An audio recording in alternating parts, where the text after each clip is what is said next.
I never thought I'd be the kind of person who'd fall for someone at work. I mean, we've all heard the horror stories, right? But when Marcus walked into that conference room and put his entire career on the line for me, something shifted in my chest that I'm still trying to understand 3 months later. Let me back up. I work at a mid-sized marketing firm in Seattle, the kind of place where everyone's got their Patagonia vest and their cold brew obsession and their carefully curated Spotify playlists. I'd been there for about 2 years, keeping my head down, doing solid work, not making waves. That was my strategy, be competent, be invisible, be safe. As a gay man in corporate America, I'd learned that sometimes the best way to survive is to not give people anything to talk about. Marcus joined our team about 8 months before everything went down. He was one of those guys who just had this presence, Not in an intimidating way, but like he took up space without apologizing for it. Tall, broad shoulders, always wore these perfectly fitted button-downs that somehow looked both professional and effortless. He had this way of running his hand through his dark hair when he was thinking that I definitely didn't notice every single time he did it. We worked on different accounts mostly, so our interactions were limited to team meetings and the occasional coffee run. He was friendly, warm even, but I kept my distance. That was the rule. Don't get close, don't get attached, don't give yourself away. I'd been living by those rules since college, and they'd kept me employed and out of trouble. The thing is, I noticed things about him anyway. The way he always made sure the quiet people in meetings got heard, how he'd stay late to help junior team members with their presentations. The time I saw him standing up for our intern when a client was being condescending. He had this moral compass that seemed to guide everything he did, and it was both attractive and terrifying to me. Then came the Riverside campaign. Our boss, Gerald, was this old-school executive type who'd been with the company for 20 years. He had very specific ideas about how things should be done, and he wasn't particularly interested in hearing alternatives. I learned to navigate around him, to present ideas in ways that made him feel like they were his own. It was exhausting, but it worked, until it didn't. We were pitching to this potential client, a big outdoor recreation company that could have been our largest account. I'd spent weeks developing this campaign concept that played on authentic outdoor experiences, real people, diverse backgrounds, the whole thing. I believed in it. Maybe that was my first mistake, actually believing in my work instead of just doing what was expected. Gerald hated it. In the pre-meeting, he called it too risky, too progressive, too likely to alienate their core demographic. He wanted something safer, more traditional. I tried to explain the research, the demographic shifts, the way the outdoor industry was evolving. He shut me down in front of the whole team, told me to stick to what I knew and let the senior strategists handle the big thinking. I felt my face burn, that particular shade of humiliation that starts in your chest and radiates outward until you're sure everyone can see it glowing off your skin. I nodded, gathered my materials, and started to sit down. That's when Marcus spoke up. I remember the exact tone of his voice, calm, measured, but with this underlying steel. He said Gerald was wrong, just like that. He said my campaign was exactly what the client needed, that it showed we understood where the industry was heading, that playing it safe was actually the riskier move. He walked through my research point by point, adding his own observations, building on the strategy in ways that made it even stronger. The room went silent. Nobody contradicted Gerald. That just wasn't done. I saw a few people staring at their laptops, suddenly very interested in their screens. Gerald's face went through this fascinating color progression, from pink to red to almost purple. Marcus didn't back down. He said if we went with the safe option, we'd blend in with every other agency pitching them. We'd be forgettable. He said my concept had the potential to not just win the account, but to define our agency's direction for the next 5 years. He looked at me when he said that last part, and I swear I forgot how to breathe. Gerald ended the meeting abruptly, said he'd think about it. We all filed out in awkward silence. I wanted to thank Marcus, to say something, but the words stuck in my throat. What do you say to someone who just potentially sacrificed their standing with the boss for you? He found me later in the break room. I was stress-eating vending machine cookies and trying to figure out if I should update my resume.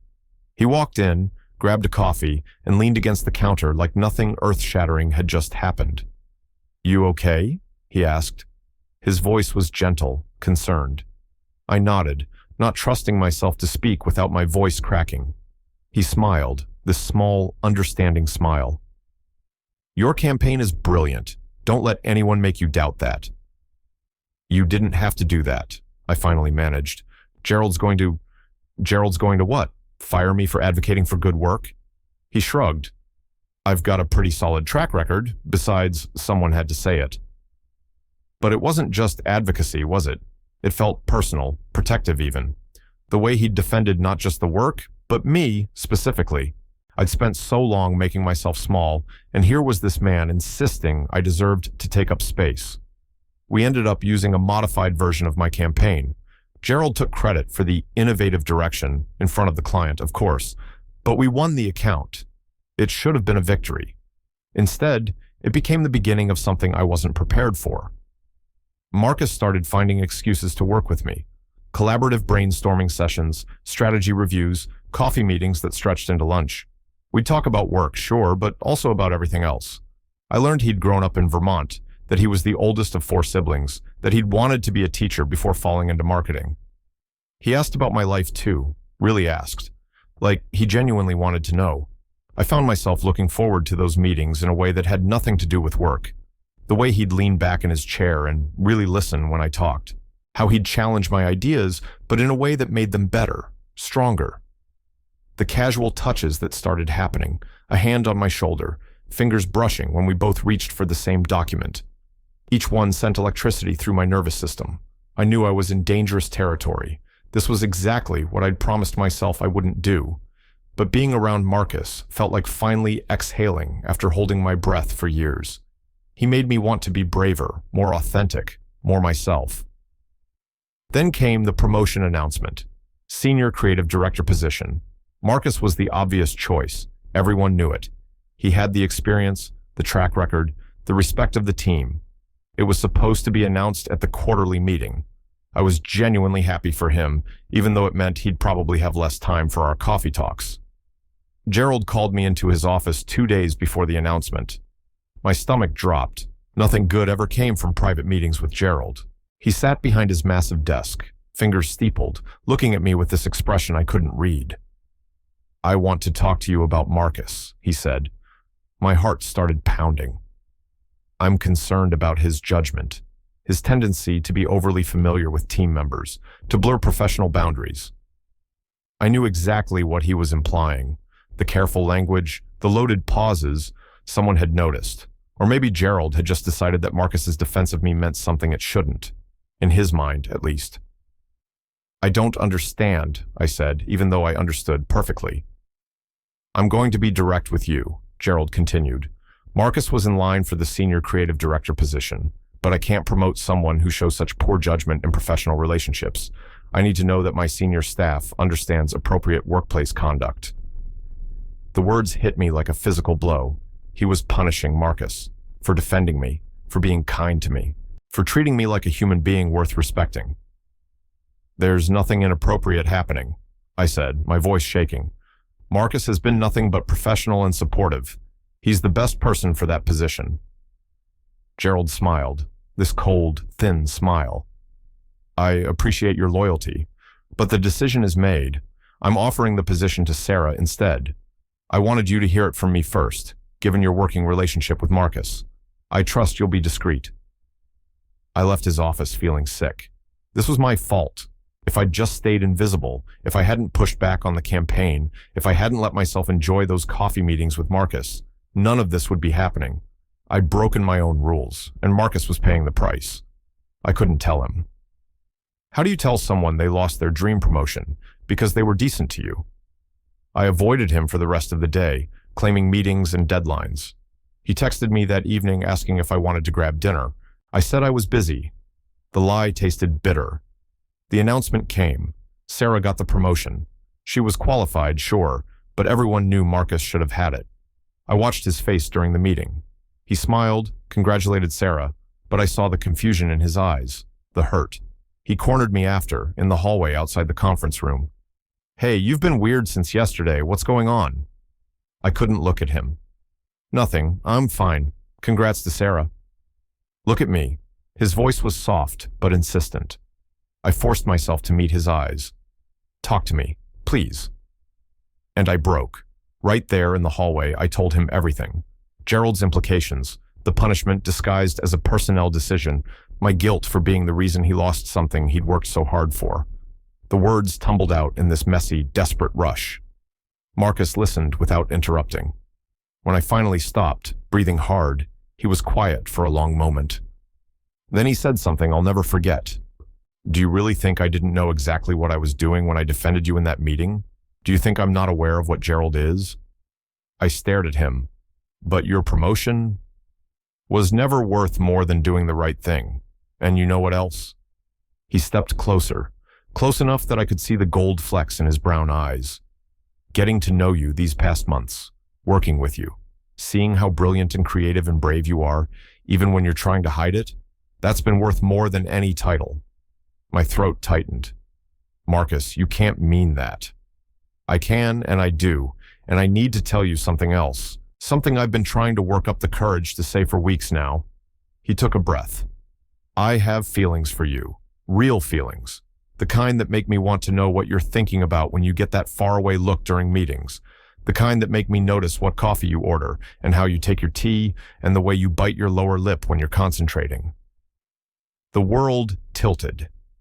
"You... what?" "I'm falling for you. Maybe already fallen, I don't know. And yes, I know it's complicated. I know we work together. I know it's risky. But I also know that I'd rather lose 100 promotions than lose the chance to see where this could go. If you feel even a fraction of what I'm feeling." I couldn't speak. Every defense I'd built, every wall I'd constructed, every rule I'd made to keep myself safe, they all crumbled in the face of his honesty. This man had sacrificed his career advancement for me, not once, but twice, and he was standing here telling me it was worth it. "I'm scared," I whispered. "I've spent so long trying to be invisible." "I know, but you were never invisible to me. From the first day I saw you." He reached out, hesitated, then gently took my hand.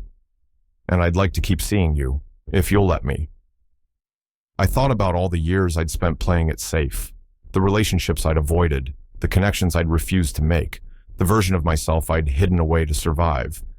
And I thought about Marcus, who'd shown me that maybe there was another way, that maybe being seen, being known, being loved was worth the risk. "I'd like that too," I said. "I'd like that so much." His smile was like sunrise. "Yeah? Yeah, but I need you to know, I'm probably going to be terrible at this. I'm going to panic and overthink and try to protect you from consequences that haven't even happened yet. Lucky for you, I'm pretty patient." He squeezed my hand. "We'll figure it out together." That was 3 months ago. We're taking it slow, keeping things private at work for now, though I suspect more people know than we think. Gerald transferred to the Boston office last month, some lateral move that everyone pretends isn't a demotion. Sarah's been great in her new role, and she's made it clear she values both Marcus's input and mine. But the biggest change has been in me. I'm learning to take up space, to believe my ideas are worth fighting for, to let myself be seen, really seen, by someone who thinks I'm worth defending. Marcus is teaching me that courage isn't the absence of fear, it's choosing connection despite it. We still have our coffee meetings, but now they sometimes turn into dinner, into walks around the city, into quiet evenings at his apartment where we cook together and talk about everything and nothing, into moments where he looks at me like I'm the best thing that's ever happened to him, and I'm starting to believe maybe I am. I'm not going to lie and say it's always easy. I still have moments of panic, times when I want to retreat into invisibility. But Marcus is there, patient and steady, reminding me that I'm allowed to exist fully, that my presence isn't something to apologize for. The other day, he asked me what I was thinking about. We were sitting on his couch, my head on his shoulder, and I realized I was thinking about how grateful I was. Grateful that he'd been brave enough to defend me. Grateful that he'd been honest about his feelings. Grateful that I'd been brave enough, finally, to let myself be loved. "Just thinking about how different my life is now," I told him. "How different I am." He kissed the top of my head. "You're not different. You're just finally letting yourself be who you've always been." Maybe he's right. Maybe this version of me, The one who falls asleep in Marcus's arms and dreams about a future I never let myself imagine, was always there, just waiting for someone to see me clearly enough that I could see myself too. He lost a promotion for me. But what we found instead, this fragile, growing thing between us, it's worth more than any title. It's worth everything. Total char count, 16,847.